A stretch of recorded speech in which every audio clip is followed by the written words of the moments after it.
यह जो भारत जोड़ो यात्रा है वो डॉक्टर बाबा साहब भीमराव अंबेडकर के विचारों से जुड़ा हुआ है, क्योंकि कहीं ना कहीं आपने सुना होगा, आपने यह बात नोट की होगी कि हम लोग कह रहे हैं कि इस देश में हिंदू मुसलमान की नहीं, संविधान की बात होगी।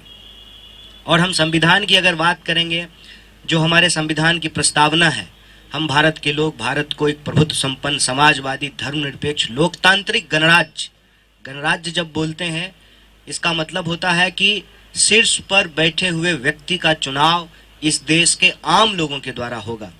और ये जो भावना है प्रस्तावना की, इसी भावना से यह भाव पैदा होता है कि हम इस देश को नफरत की आग में नहीं जलने देंगे। जब हम कहते हैं हम भारत के लोग, तो हम ये नहीं कहते हैं कि हम हिंदू, हम मुसलमान, हम सिख, हम ईसाई। हम भारत के लोग मतलब हम सभी भारतीय जो इस भूभाग पे पैदा हुए हैं, कन्याकुमारी से लेकर के कश्मीर तक, अरुणाचल से लेकर के गुजरात तक, इस भूभाग पे रहने वाले सारे लोग मिलजुल करके समानता के अधिकार के साथ अपने दायित्वों, कर्तव्यों और अधिकारों का इस्तेमाल करते हुए हम देश को बेहतर बनाएं। यह जो संविधान का भाव है, उस भाव को यह भारत जोड़ो यात्रा लेकर के चल रहा है।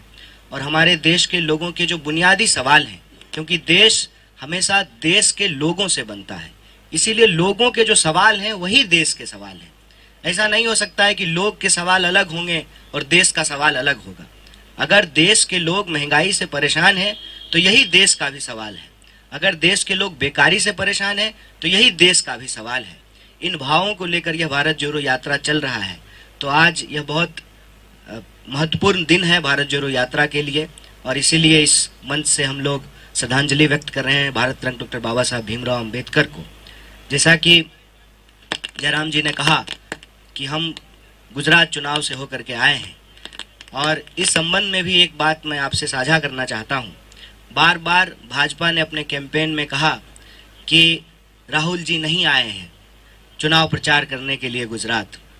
बार बार ये कहा गया कि चुनाव हो रहा है गुजरात में, तो भारत जोड़ो यात्रा गुजरात क्यों नहीं जा रही है। कई मौक़ों पे इसका जवाब हम लोगों ने दिया, लेकिन वहाँ जब हम लोगों के बीच गए और लोगों से जब बातचीत की, तो लोगों ने कहा कि हम समझते हैं कि देश का भूगोल ऐसा है कि जब आप दक्षिण से उत्तर की तरफ जा रहे हैं तो पश्चिम में स्थित गुजरात आप नहीं आ सकते हैं, लेकिन आपकी भावनाएं हमारे साथ हैं और गुजरात के लोगों की भावनाएं भारत जोड़ो यात्रा के साथ है, ऐसा लोगों ने बताया। और उसी बिहाफ पे हम लोग भी गुजरात चुनाव में बार बार ये कह रहे थे कि भले हम नहीं आए हैं, यात्रा भले नहीं आई है, राहुल जी कम आ पाए हैं, लेकिन गुजरात के लोगों का सवाल भारत जोड़ो यात्रा में बार बार उठाई जा रही है, क्योंकि गुजरात के लोग भी बढ़ती हुई बेतहाशा महंगाई से परेशान हैं, बेकारी से परेशान हैं। और नौजवानों की हालत ये है कि 22 बार वहाँ पे प्रश्न पत्र लीक हो चुके हैं, चाहे आपको +2 का प्रश्न पत्र हो या किसी नौकरी का प्रश्न पत्र हो, बार बार वहाँ पे प्रश्न पत्र लीक हो रहे हैं। किसानों की हालत वहाँ भी ऐसी है कि उनको उनके फसल का उचित दाम नहीं मिल रहा है। छोटे छोटे जो उद्योग धंधे हैं, जीएसटी और नोटबंदी के चलते उस पर बहुत गहरा बुरा प्रभाव पड़ा है। तो ये सारे सवाल जो गुजरात के लोगों के हैं वो भारत जोड़ो यात्रा में भी उठाया जा रहा है। एक खास बात वहाँ के चुनाव को लेकर के जो मैं आप सबसे साझा करना चाहता हूँ, हमने गुजरात चुनाव में इस बार वो होते हुए देखा जो शायद इस देश के लोकतंत्र के इतिहास में कभी नहीं हुआ हो। हमने ये देखा कि जिनके ऊपर ये जिम्मेवारी है कि वो कानून और व्यवस्था की रक्षा करेंगे, वो खुलेआम चुनावी मंचों से गुंडागर्दी की भाषा बोल रहे थे, देश के लोगों को डराने की भाषा बोल रहे थे, गुजरात के लोगों को आपस में लड़ाने की भाषा बोल रहे थे।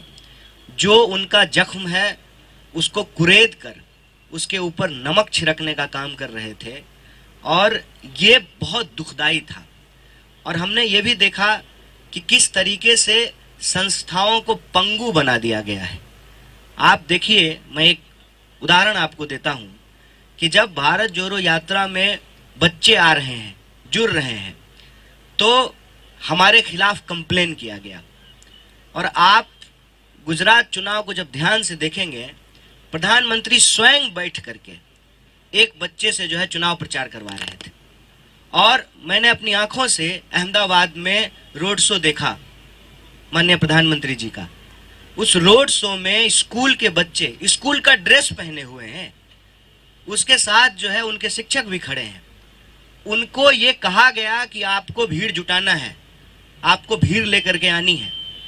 तो ये जो दोहरा रवैया है कि हमारे कार्यक्रम में बच्चों के माँ बाप अपने बच्चों को लेकर के आ रहे हैं, तब आप हमसे सवाल पूछ रहे हैं, हमारे खिलाफ कंप्लेन कर रहे हैं, और चुनाव प्रचार के दौरान खुलेआम जो लोग सत्ता पे बैठे हुए हैं उनके द्वारा बच्चों का इस्तेमाल किया जा रहा है, उस पर कोई कार्रवाई नहीं हो रही है।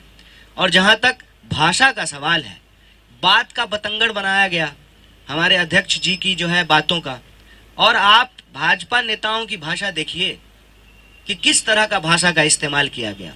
जब आप कहते हैं कि सबक सिखा देंगे, हमने सबक सिखा दिया, अब जो है कोई कर्फ्यू नहीं होता है, ये अपने आप में एक बहुत दुखद और चिंताजनक स्थिति है। अगर इस तरह से ही संस्थाएं काम करती रही तो ये देश के लिए एक गंभीर सवाल है कि हम लोकतंत्र को आगे कैसे लेकर के जाएंगे। क्योंकि लोकतंत्र को बचाने वाली जो संस्थाएं हैं वो इस तरीके से अगर काम करेगी तो फिर क्या होगा। आप देखिए, या तो आप ये नियम ही बना दीजिए कि चुनाव जिस दिन हो रहा है उस दिन भी प्रचार होगा, अन्यथा प्रधानमंत्री वोटिंग के दिन उनके जो है रोड शो में झंडे लेकर के लोग चल रहे हैं और वो जानबूझ करके रोड शो निकालते हैं ताकि मतदाताओं के मस्तिष्क पे जो है एक असर डाला जा सके। चुनाव प्रचार का एक तरीका बन गया है और इस पर जो है इसी कोई कार्रवाई नहीं करती है।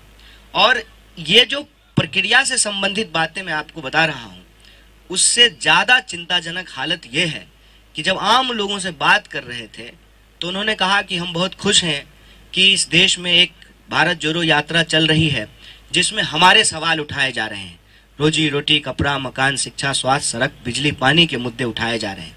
भारत जोड़ो यात्रा में हम बार बार कह रहे हैं कि नफरत अगर फैलेगी, गुस्सा फैलेगा तो लोगों के जो असली सवाल हैं वो गुमराह हो जाएंगे, और लोगों का असली सवाल है महंगाई और बेरोजगारी। उसी तरह से वहाँ के लोगों ने भी बताया कि देखिए, हमारे राज्य में चुनाव हो रहा है और हमारे मुद्दों पर चर्चा ही नहीं हो रही है।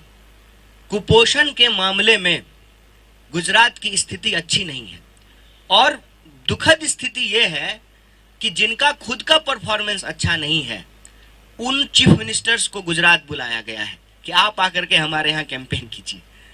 आप ये बताइए कि अगर 27 साल में भाजपा ने वहाँ विकास किया है तो वो विकास दिखा करके क्यों नहीं वोट मांग रहे हैं।